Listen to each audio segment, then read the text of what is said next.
ჩვენ შორის ხელმოწერილი დოკუმენტები მიმართულია იმისაკენ, რომ გააღრმავოს ეკონომიკური თანამშრომლობა რუსეთსა და ინდოეთს შორის. წარმატებით მიმდინარეობს ენერგეტიკული პარტნიორობაც. რუსეთი ენერგორესურსების სანდო მიმწოდებელია ინდოეთისთვის.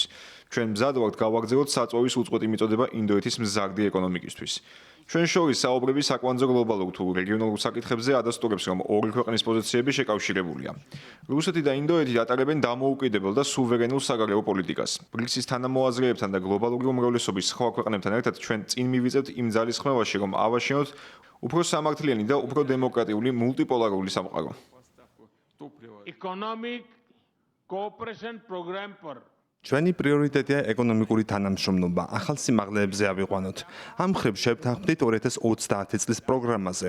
ეს ჩვენს ვაჭრობასა და ინვესტიციებს დაბალანსებულს, დივერსიფიცირებულსა და მდგრადს გახდის. რაც შეეხება უკრაინას, ინდოეთი დასაწყისშივე მშვიდობის მხარეს იდგა. მივესალმებით იმ ძალისხმევას, რომელიც საკითხის მშვიდობიან და ხელშესახებ გადაწყვეტას ისახავს მიზნად.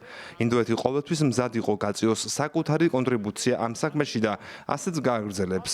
ენერგეტიკული უსაფრთხოება ძლიერი და მნიშვნელოვანი საფუძველია ინდოეთისა და რუსეთის პარტნიორობაში. ჩვენ გავაგრძელებთ 10 წლეულების წინ დაწყებულ ურთიერთობას სამოქალაქო დატვირთვის ბირთვული ენერგიის მიმართულებით.